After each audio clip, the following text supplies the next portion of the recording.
My son drained my bank account and took his wife and her mother to Rome. I just smiled to myself. 3 days later, he called me, sobbing. Mom, what did you do? My retribution was complete. The day I needed to breathe the most was the very day my son took every single dollar without even leaving a note. Eleanor Ellie Price did not move. She sat, anchored in her old worn cloth armchair, the one she'd bought with the first real paycheck from cleaning homes in the Hollywood Hills, the day Jackson turned 7. Before her, the cell phone screen glowed with a notification that turned her blood to ice. Available balance. $0. She read it again, and again. A fourth time. Her hands trembled, not from her 68 years, but from a deeper sickening knot that forms when the soul understands what the heart refuses to accept. She called the bank. A robot answered.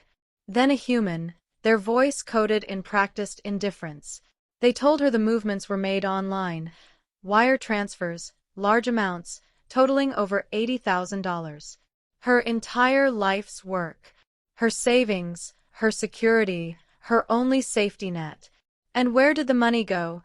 She asked, her voice a shattered thing, already knowing the answer but needing to hear the condemnation from a stranger.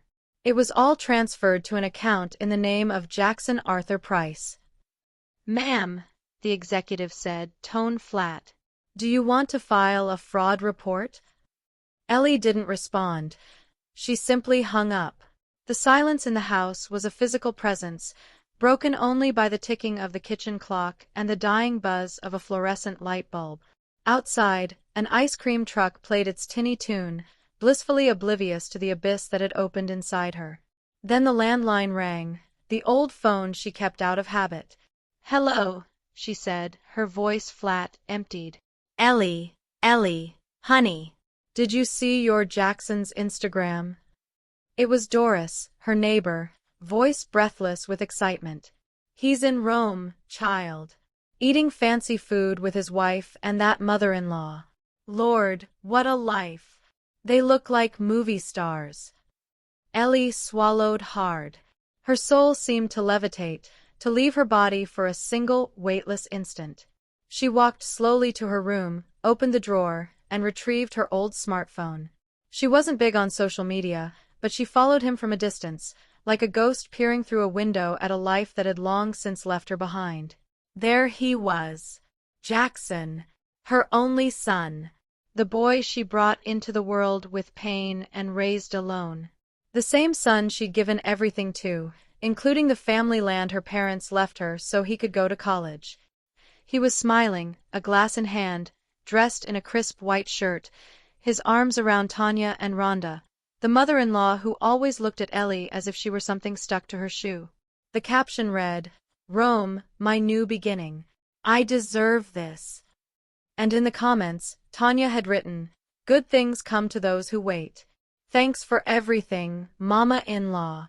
Followed by a money bag emoji. Ellie didn't cry. She didn't scream. She didn't break a single thing. She just stood there, holding the phone like it was a burning brick.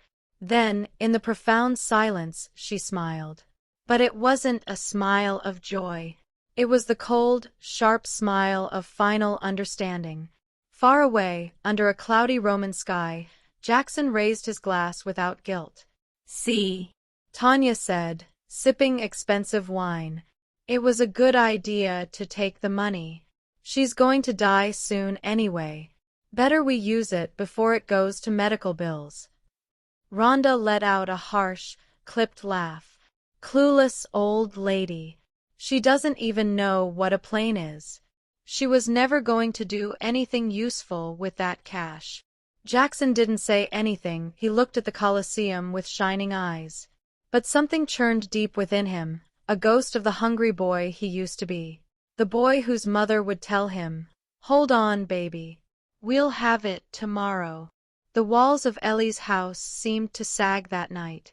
Everything was in its place, yet nothing was the same. On the shelf were photos of Jackson, small, in preschool, in his first middle school uniform, beaming on his graduation day. Every sacrifice she had ever made was etched in those frames. At 18, she sold her engagement ring to pay for his high school. At 23, she gave him the family land. At 30, she quietly covered wedding expenses Tanya's family deemed too humble. She had cooked for him, washed his clothes, cleaned up after him, and he had only drifted further away. "Mom, you don't understand this world," he'd say, dismissively. "Things aren't done like they used to be.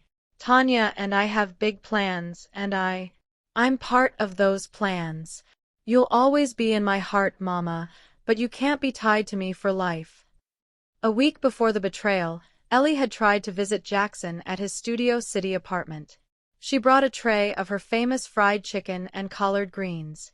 She rang the bell. No one answered. She waited under the sun for 2 hours, until the doorman approached. "Are you looking for Mr. Jackson Price?" "Yes, I'm his mother." Well, I was instructed not to let you in if you came unannounced." Ellie swallowed the lump of humiliation. "And why is that?" "I couldn't tell you, ma'am, but that's what they told me." She walked home. She didn't take the bus. She wanted the hot, dirty city air to hit her face. She thought of every meal she'd denied herself, every dawn she'd worked overtime, every penny she'd saved for her son. That same night, Doris came to visit, bringing pecan pie and coffee. "You've always been strong, Ellie. Don't let this break your heart. Jackson is young. Maybe he'll come to his senses." Ellie sighed, her gaze distant. "Do you think children ever regret it, Doris?" "Yes, of course they do. When their mother isn't around, they realize everything." "Well," Ellie said, her voice dropping to a whisper, "I hope it's not too late when he realizes." "And what are you going to do?" Ellie looked up, in her eyes was something new, something fierce and glacial that hadn't been there before. "I'm going to smile. Just like they taught me." Doris frowned. "Smile? What do you mean?" "I've cried enough, Doris. Now I'm going to smile in silence. Because I have nothing left to lose. And when a woman has nothing left to lose, she becomes dangerous." Meanwhile, night was falling in Rome. Jackson was stepping out of the shower when he heard Tanya's voice on the balcony. "Yes, we did it. The old lady never even knew. The money's here. Tomorrow we open the account in Spain and we get rid of Jackson. Yes, of course. He thinks we're in this together. Such a fool." Jackson stopped. He didn't move. The water froze on his skin. He said nothing. He went back to the room as if he'd heard nothing, lying down next to Tanya, who pretended to be asleep. He closed his eyes, but the axis of his world had just tilted. He didn't know it yet, but the worst was coming.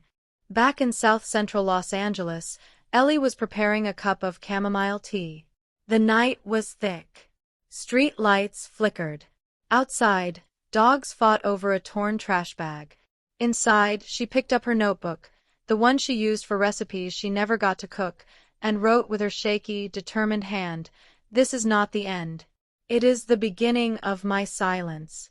And my silence will hurt more than any scream."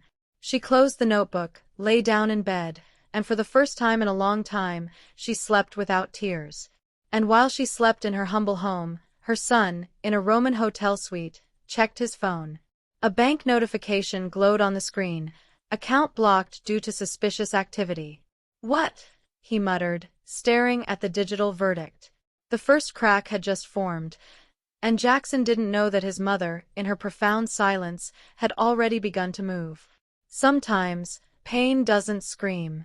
Sometimes, pain sits, observes, and waits for the perfect moment. And that moment was just beginning. The night hadn't entirely released South Central from its sticky, humid grip. Ellie rose at dawn, her bones creaking their familiar protest. But this morning, a new energy hummed beneath her skin. It wasn't the fire of rage or the chill of sadness. It was the steady, thrumming current of a resolve her soul had never before known. While heating water on the gas stove, she stared into the blue flame. Its hiss and dance transported her back decades, to the first day she truly understood the weight of solitude. She was 14, cleaning houses in Brentwood, a girl with cracked hands and cheap soap, already an expert in stain removers and the precise fold of a boss's shirt. By nightfall, her mother was already asleep, her father long gone. Ellie didn't cry. She swallowed the day's bitterness and rose before the rooster to do it all again. At 17, she got pregnant with Jackson. His father, a boy with empty promises, vanished upon learning he would have a son. Ellie didn't cry. She clenched her jaw, adjusted her scarf, and went out to find more houses to clean. She raised Jackson alone, his small body strapped to her back as she scrubbed other people's floors. When he began to walk, she taught him to race detergent caps like toy cars. They had no toys, but they had stories. No refrigerator, but they had hot soup. No television, but they had her voice, singing him to sleep. He was her entire universe. When Jackson turned 6, a client offered to pay his tuition at a private school if Ellie would work full-time as a live-in maid. She didn't hesitate. She left her home, lived in the patron's rooftop apartment, and every weekend, she crossed the city to see her son, her hands never empty, a new notebook, a simple snack, a heart wide open to his every word. Years piled on years. Ellie struggled to learn her signature, her hand trembling as she signed school papers as his guardian. She learned to decipher doctors' prescriptions and bank statements. She was never a scholar, but she understood enough to stand her ground. Or so she had believed. At 16, Jackson told her, "Mom, when I make it big, the first thing I'll do is buy you a house where the cold doesn't seep through the walls."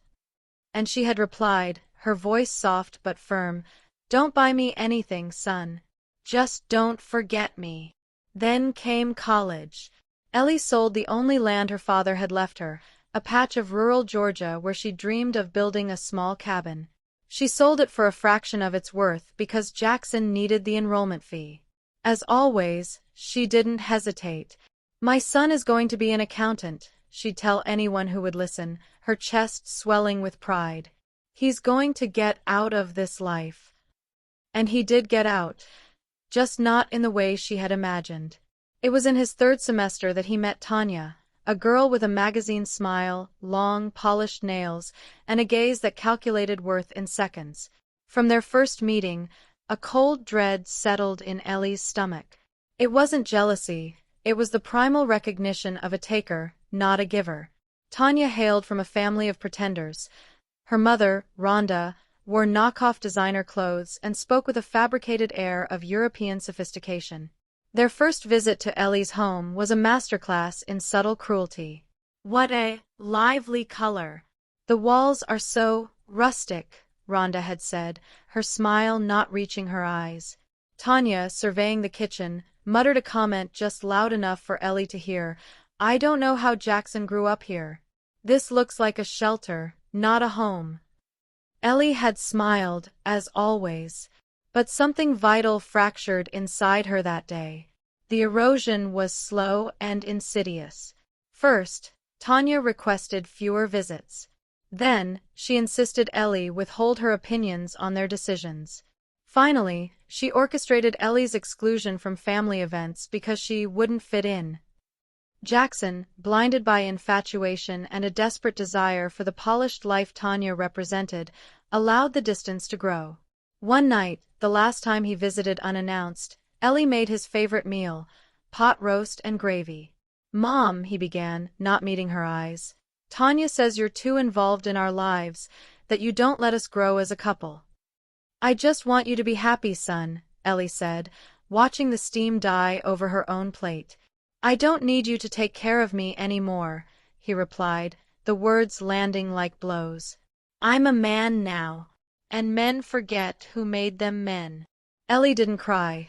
She stood, cleared the table with steady hands, and silently wrapped the rest of the roast for him to take home. The following months were a silent funeral for their relationship. Tanya took control of Jackson's finances, convinced him to open new accounts, and advised him to keep his mother in the dark. Ellie is a simple woman, she'd coo. She wouldn't understand the complexities of our life. Jackson, entangled in a web of ambition and emotional manipulation, complied. Ellie began to notice the discrepancies. A bank receipt that didn't match her memory. A statement that never arrived in the mail. That's when she went to see Walter. Walter was her first love, a childhood friend who had become a lawyer and now lived surrounded by case files and memories. She approached him cautiously. "Walter, how can I find out if someone is using my name for strange things?" Are you in trouble, Ellie? "No, but I feel like my son isn't my son anymore." Walter, with the keen eye of a man who had seen every form of human deceit, took the few papers she had. Weeks later, he invited her back to his paper-cluttered apartment. Ellie, he said, his voice heavy. "Your son made you a guarantor on a joint account. You didn't sign anything, but the signature is there. But I don't know how to write more than my name. They forged it. They've been siphoning money out for 6 months." Ellie said nothing.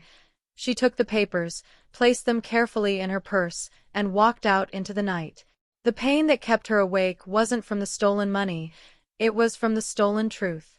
Her son wasn't just a victim of manipulation. He was a willing accomplice. In the days that followed, Tanya and Rhonda planned the trip to Rome. Jackson, unemployed and desperate, sold his car.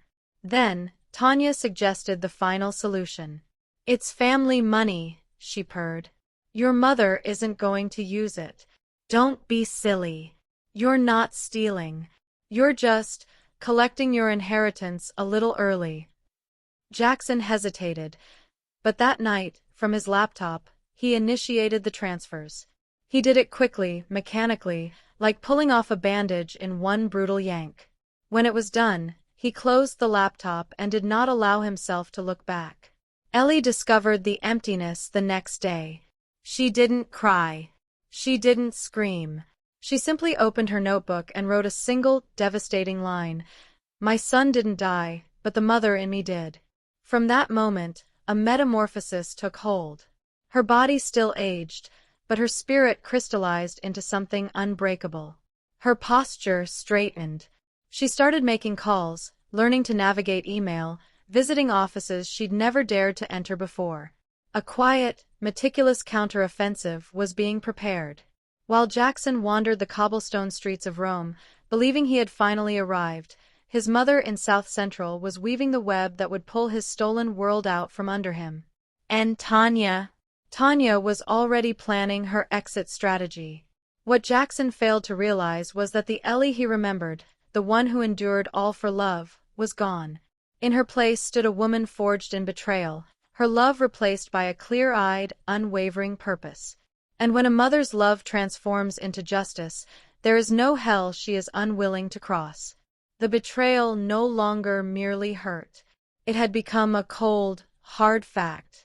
The certainty of her own invisibility, of being used and erased, was the final liberating truth.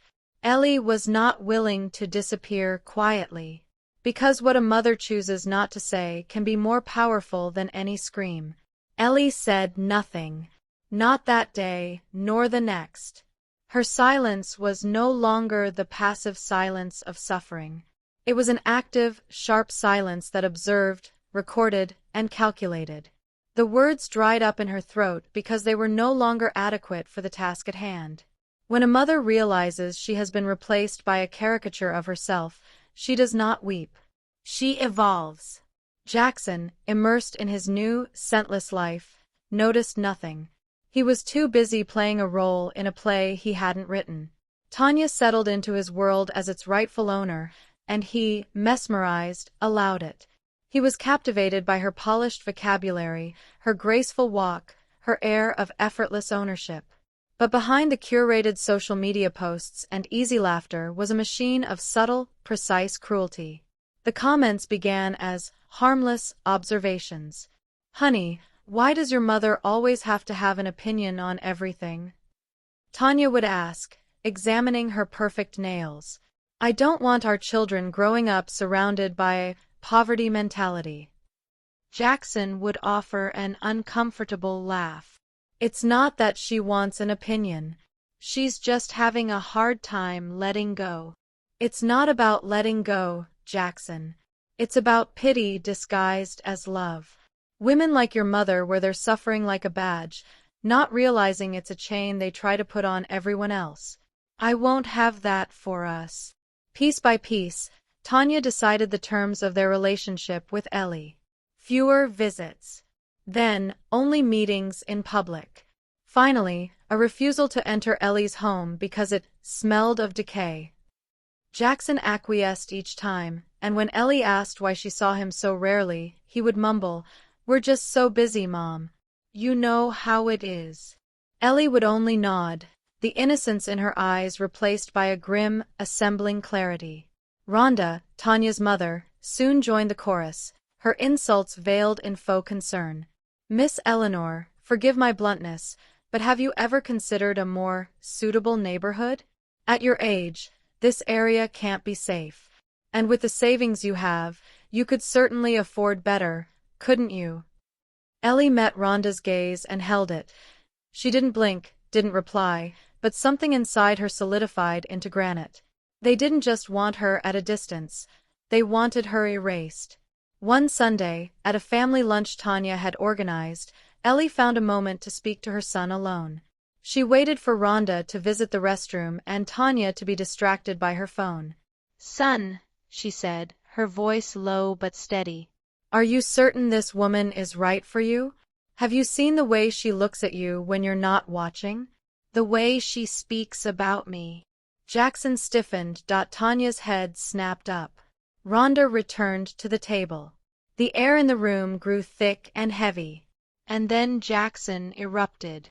"That's enough, Mom. You're jealous. You can't stand that there's another woman in my life. You never could." Ellie didn't flinch. She didn't defend herself. She simply looked down at her plate, laid her fork neatly beside it, and in that quiet surrender, she knew he was truly lost. When she returned home that afternoon, she removed her shoes carefully, as if not to disturb the crushing silence. She sat on her bed and tried to recall the last time her son had told her he loved her without being prompted. She couldn't remember. The following weeks were a masterclass in psychological warfare disguised as domesticity. Tanya and Rhonda infiltrated Jackson's professional life, bringing him lunch, discussing investments, and finally, Tanya asked for access to his accounts to manage their household. "Trust me," she said, a predatory smile on her lips. "Or are we not a team?" Jackson, trapped between desire and weakness, capitulated. Ellie, however, was not idle. She knew something was wrong but lacked the proof. She turned to her neighbor, Brenda, a retired accountant. "Brenda," she said, her voice firm. "I need you to teach me.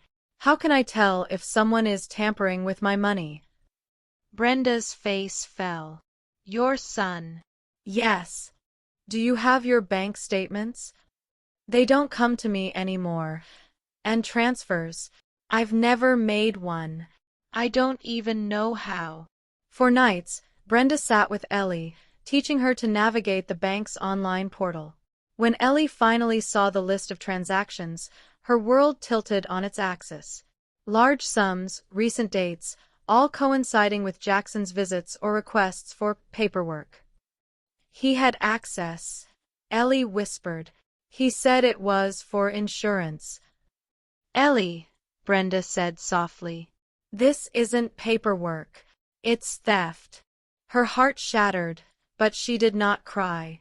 Instead, she asked for a notebook and began to document every stolen dollar, every forged signature. Each entry was a scar, a testament to the death of her trust. One Friday, Brenda pointed to a screen. "See this? They signed your name to activate a joint account. But the signature, it's a crude imitation." Ellie touched the glowing screen as if it were an open wound. They hadn't even bothered to be clever in their betrayal. "What are you going to do?" Brenda asked. Ellie closed the laptop, took a deep, steadying breath, and said, "Nothing. Not yet." Meanwhile, in Rome, Jackson's unease grew. It wasn't guilt, but a creeping realization that Tanya's mask was slipping. Her kisses were perfunctory. She spent hours on her phone, smiling at secrets. Rhonda no longer pretended to tolerate him. One night, feigning sleep, he heard their true voices. "It's done. Why are we still here with him? As soon as we get back, we liquidate everything and leave." "And if he finds out?" Tanya's laugh was a cold, sharp thing. "He's slow. He won't even notice. And if he does, so what? The old lady will be dead soon. Who's going to stand up for him?" Back in Los Angeles, Ellie began to move with the precision of a seasoned general. She visited the bank, collected full statements, and sealed them in envelopes. A trip to the public registry revealed an even deeper betrayal. Jackson had attempted to register her house as a shared investment property using falsified documents. He'd failed on a technicality, but the intent was there. That day, Ellie didn't go home. She walked to an old church at the edge of the neighborhood and sat on a worn wooden pew, not to pray, but to seek strength. "Give me patience, God," she whispered to the quiet altar. "Not the patience to forgive him, but the patience not to destroy him with my own hands." When she returned home, she turned on the radio, let a blues song fill the room, and began to knit. But she wasn't knitting a scarf or a blanket. She was knitting the threads of her retribution. The seeds of ingratitude had been sown, and now they were beginning to sprout. The harvest was near, and Ellie could feel it in her bones. The pre-dawn hours no longer felt like a burden. The chill didn't bite as deep. She counted the days not with anxiety, but with strategic calm, like a sculptor patiently chipping away at a block of stone, knowing the form within is already there, waiting to be revealed. One morning, while sweeping, she moved her armchair and found a grimy, folded envelope tucked into a recycled plastic bag. She almost tossed it away, but an instinct screamed at her to look. Inside was a document. She read it twice, the words not fully computing. Her name, her address, a clumsy forgery of her signature. Then, her eyes found the header, "Last Will and Testament." The air left her lungs. She sat on the floor, the paper spread across her lap. It was a will, leaving her house and savings to Jackson upon her death. And at the bottom, the damning, fake signature. She didn't cry. She wasn't even surprised. But this time, the final, fragile thread of hope snapped. It wasn't just betrayal. It was a premeditated erasure. She called Walter. "Come over." "What happened?" "I found what you needed to see." 2 hours later, Walter held the document, his face a mask of grim anger. "This isn't just illegal, Ellie. It's dangerous. If he'd filed this, you could have lost everything without ever knowing." "Do you think it was him?" Walter was silent for a long moment. "This isn't your signature. And you wouldn't know how to draft a will. The frightening part is that this is a draft. If there's a draft, there was an attempt to make it real." Ellie looked at her own hands, stained by a lifetime of labor, but now steady with purpose. She remembered the day she made the final mortgage payment on this house. 30 years of struggle. All for this. "He wanted to kill me on paper," she said, her voice devoid of emotion. Walter looked up, unsettled by the stark truth of her words. "And now," he asked, "what are you going to do?" Ellie smiled, the same smile her son had failed to understand. "Now, I'm going to bury him." But awake. Not 3 days later, she received a call from Dr. Evans at the clinic. "I need you to come in, Miss Eleanor. Today, if possible." She walked to the medical center with her head high. Doctor Evans' face was etched with a compassion that felt like a verdict. "We did new tests. The results are not good." He paused. "You have leukemia. It's advanced. We estimate you have about 6 months." Ellie stared at a patch of damp on the wall, shaped like a bird in flight. She felt nothing. Do you understand? The doctor asked gently. I understand what it will cost me to die with dignity. There are options. Chemotherapy. But it's aggressive, expensive, and not certain. Does it make death come faster? Not necessarily. Then know that I don't like the thought of death finding me in a hospital gown. The doctor was speechless. He had never seen such calm in the face of such news. Ellie stood, collected her purse, and at the door, turned back. 6 months is enough. For what I have to do, it's more than enough. She walked home, needing to feel the city beneath her feet. She passed the street where she'd almost been hit chasing a toddler Jackson. She passed the market where she'd scrubbed toilets. She waved to Mr. Theodore at his juice stand. When she arrived home, she went straight to the wooden box under her bed. Inside were her notes, her evidence, and the only photo of Jackson as a child, sleeping with his leg hooked over hers. She looked at it for a long, long time. Then she turned on the stove, watched the water boil, and whispered into the steam, "No more praying now. The work begins." Her first move was to file a preemptive legal complaint with Walter, not as a grieving mother, but as a wronged citizen. They reported the forged signature, the attempted property theft, and attached the evidence. They invoked a clause to freeze the compromised bank account due to suspected elder financial abuse. "Are you ready for what's coming?" Walter asked as they signed the papers. "I was born ready," Ellie replied. "I just didn't know it."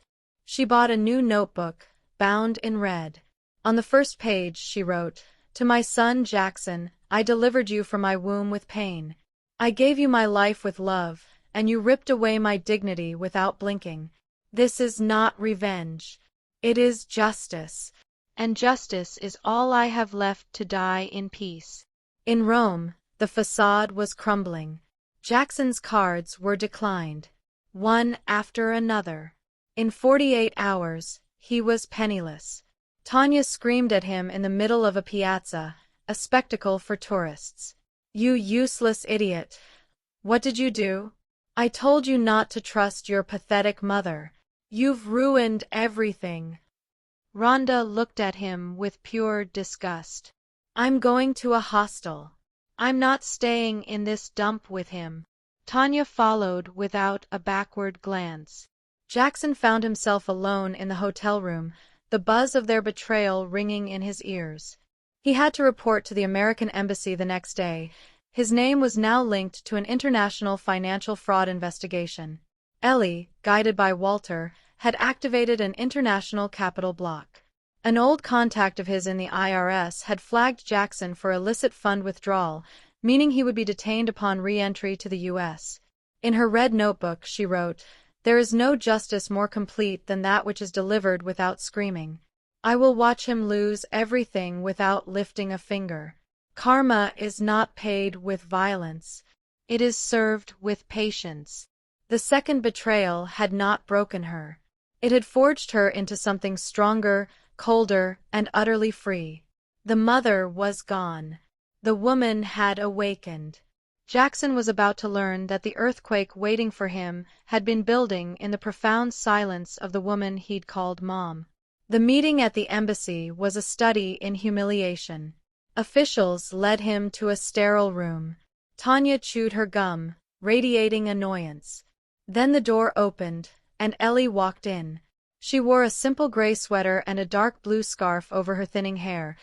She moved slowly, but her posture was ramrod straight. In her hands, she held a thick yellow envelope. Jackson shot to his feet. "What are you doing here?" "I came to watch you sign. Not as your mother." "As a witness." Tanya snorted. How sweet. The old lady came for her final performance. Ellie turned a pitying gaze on her. "You took everything she had. But I taught him what he'll never have again. Forgiveness." Forgiveness. Tanya sneered. "Your son is a failure." "You raised a parasite." "No," Ellie said, her voice quiet but clear. I raised a good boy. You turned him into this. And he let you. Jackson felt the world dissolve around him. Mom, I don't know when I lost myself. Ellie approached and handed him the envelope. Here are your photos. The first time you learned to walk. Your first letter to Santa. You once asked me for a bicycle if you got an A in math. You did. I kept my promise, son. Her voice never wavered. And here is the letter I wrote you. Not to save you, but so you can't say no one warned you. He signed the documents. A tourist's camera captured the final moment. Ellie, standing tall, her eyes glistening but dry, saying, You were my life, but I was never yours. Today, I understand. You weren't born to love me, only to serve as my mirror. The video went viral. The world saw her dignity and his shame. On a narrow Roman street, Ellie stopped. This is where we part ways. Mom, his voice broke. I gave you everything I had, even my silence. Now I give you the only thing you refuse to accept, the truth. Will you forgive me? I already have. The problem is that you haven't forgiven yourself yet. Can I do anything? Yes. Live with what you did. And make it count for something. She turned and walked away. She never saw him again. That night, Jackson opened the envelope. The photos were yellowed. The letter, written in blue ink, smelled faintly of lavender. When he finished reading, he fell to his knees and wept, not for his punishment, but for his shame. He had lost the one thing he could never recover, the unwavering dignity of his mother's love. Jackson returned to the U.S. a ghost. He had no one. He walked the streets of South Central, every corner a monument to his betrayal. He saw Ellie from across the street, sitting on her porch, smiling as a neighborhood child handed her a flower. He didn't cross. He left a bag of donuts on her porch and walked away. Ellie felt his presence but never acknowledged it. She was at peace. The cancer advanced, but her spirit never dimmed. One morning, as the sun streamed through her windows, she stopped breathing. On her lap were the red notebook, a final envelope for Jackson, and a blanket she had knitted herself. Her face was serene. Walter and Brenda found her. They prepared a humble wake, filled with park flowers and children's drawings, the only tributes she would have wanted. Jackson knew the moment she was gone. He ran to the house and saw the open door. He knelt by her side, touched her cold hands, and found the envelope. He read her final words aloud, his voice a broken whisper. My son, love is not demanded, it is given. And if you have learned that, then you are not lost anymore. Don't look for me when I'm gone. I will be in every mistake you choose not to repeat. If you want to forgive yourself, start with others. And if you ever manage to see your mother in the eyes of another woman, don't fail her. That will be my redemption. In a wooden box, he found a childhood photo. On the back, in her shaky script, she had written, I still believe in you, son. He took the photo, held it to his heart, and then went to sit in her chair on the porch. He looked up at the sky and understood. He had lost his mother, but in her devastating silent justice, she had given him one last, painful gift, the chance to find the man she always believed he could be. Days later, the neighbors said the man who brought donuts stayed in the house. He had no new furniture, no luxuries. Just an old chair, a red notebook, and a single photo on the shelf. Those who leave make space. Those who stay sometimes fill it with memory. And sometimes, if they are brave enough, with redemption.